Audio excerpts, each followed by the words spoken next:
E aí, pessoal? Sejam bem-vindos ao nosso canal. Hoje, vamos mergulhar de cabeça no mundo da Bíblia Sagrada. Preparem-se para uma viagem no tempo, porque vamos desvendar as curiosidades mais bizarras e fascinantes por trás desse livrão cheio de mistérios. Dos babados históricos às polêmicas da formação da Bíblia, vocês vão pirar. Então, apertem os cintos e se preparem para revelações bombásticas. Vamos nessa!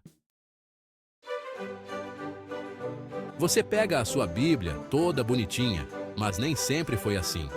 Teve uma época que ter acesso à Bíblia era coisa de rei, nobreza e clero. Era tudo na base do manuscrito, copiado à mão, letra por letra. Aí entra o mestre Johannes Gutenberg, que em 1455 inventou a prensa de tipos móveis.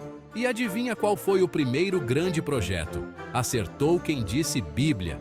A Bíblia de Gutenberg foi um marco histórico. Antes, só quem entendia latim e tinha acesso aos manuscritos conseguia ler a Bíblia. Com a prensa, a parada se espalhou pela Europa mais rápido que fofoca em cidade pequena.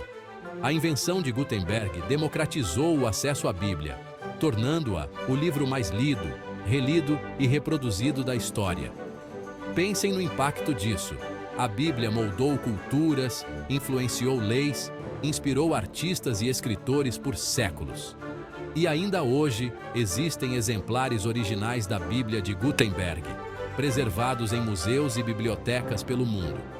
Então, da próxima vez que você segurar uma Bíblia, lembre-se de Gutenberg e da revolução que ele causou. E aí, galera? Preparados para mais um mergulho no mundo dos mistérios bíblicos? Hoje, vamos falar sobre os livros apócrifos. A Bíblia que a gente conhece hoje não é exatamente a Bíblia completa. Ao longo da história, rolou uma treta para decidir quais livros entravam e quais ficavam de fora do cânone bíblico. E os livros apócrifos foram os grandes injustiçados dessa história. Esses textos que também falam sobre Jesus, Maria Madalena e outros personagens bíblicos acabaram sendo deixados de lado por não se encaixarem na narrativa oficial que a Igreja queria promover. Os livros apócrifos são documentos históricos e religiosos importantíssimos, que oferecem uma perspectiva totalmente diferente sobre os eventos e personagens da Bíblia.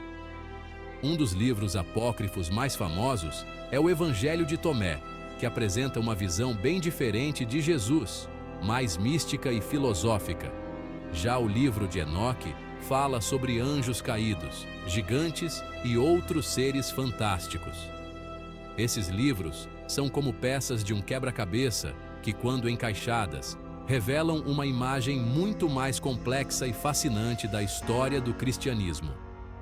Ignorar os livros apócrifos é perder a oportunidade de conhecer uma parte importante da história da Bíblia e do próprio cristianismo. Então, abram suas mentes e mergulhem de cabeça no mundo dos livros apócrifos. Vocês vão se surpreender com as histórias e ensinamentos que foram escondidos por tanto tempo. Os manuscritos do Mar Morto, uma descoberta épica. Preparem-se para uma viagem no tempo. Em 1947, um pastor de cabras tropeça numa caverna e bam! De cara com os pergaminhos mais antigos da Bíblia hebraica já encontrados. Os manuscritos do Mar Morto são como uma cápsula do tempo, com textos escritos há mais de 2000 anos. É como se a gente pudesse dar uma espiadinha no passado e ver como a Bíblia era escrita e interpretada na época de Jesus. Esses manuscritos incluem livros inteiros do Antigo Testamento, como Isaías, Gênesis, Êxodo e muitos outros. É como ter uma biblioteca completa da época de Jesus, preservada por séculos em cavernas. Além dos livros bíblicos, os manuscritos do Mar Morto também revelaram textos completamente desconhecidos, que não faziam parte da Bíblia tradicional.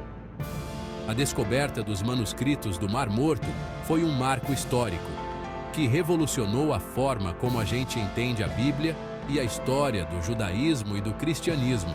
Os estudiosos ficaram enlouquecidos, comparando os textos antigos com as versões modernas, buscando entender as diferenças e as semelhanças. Os manuscritos do Mar Morto são como um quebra-cabeça gigante que os pesquisadores ainda estão tentando montar. Cada novo fragmento descoberto pode revelar informações valiosas sobre a vida e a cultura da época, sobre a formação da Bíblia e sobre a história da nossa civilização. Então, da próxima vez que vocês ouvirem falar dos manuscritos do Mar Morto, lembrem-se que não se trata apenas de um monte de pergaminhos velhos. Estamos falando de um dos maiores tesouros arqueológicos da história. A matemática da Bíblia. Decifrando os códigos secretos. Preparem seus miolos porque hoje a gente vai mergulhar fundo no mundo dos números. A Bíblia está lotada de simbolismos numéricos, uns códigos secretos que a galera da antiguidade usava para dar aquela incrementada na narrativa. Por exemplo, o número 7, aquele clássico que representa a perfeição, aparece aos montes na Bíblia. 7 dias da criação, 7 pecados capitais, 7 sacramentos. Outro número que bomba na Bíblia é o 40. 40 dias de dilúvio, 40 anos vagando pelo deserto, 40 dias de jejum. O 40 representa provação, mudança, transformação. Esses números não estão ali por acaso. Eles são como pistas que os autores bíblicos deixaram para a gente decifrar, para entender o sentido mais profundo da história. É como se a gente estivesse jogando um RPG medieval, cheio de puzzles e enigmas para desvendar. Basta prestar atenção aos detalhes, aos números que se repetem, aos padrões que se formam. Alguns estudiosos acreditam que esses códigos numéricos escondem mensagens secretas, profecias ocultas e até mesmo a chave para desvendar os mistérios do universo. Seja como for, uma coisa é certa. A numerologia bíblica é um assunto fascinante que desperta a curiosidade de muita gente até hoje. E aí, vocês topam desvendar os códigos secretos da Bíblia? Desvendando os nomes da Bíblia, significados ocultos e destinos traçados. Hoje, vamos mergulhar fundo no mundo dos nomes. Na real, os nomes bíblicos são tipo tatuagens, cada um com um significado especial, uma história para contar. Pega o caso do Moisés, por exemplo. Sabiam que o nome dele significa tirado das águas? E não é que o cara foi encontrado num cesto, boiando no rio Nilo? Coincidência? Acho que não. E o que dizer do Jesus? Sabiam que o nome dele, em aramaico, era Yeshua, que significa Deus salva? E não é que o cara veio para salvar a galera toda? Os nomes bíblicos também podem nos ajudar a entender melhor a personalidade dos personagens.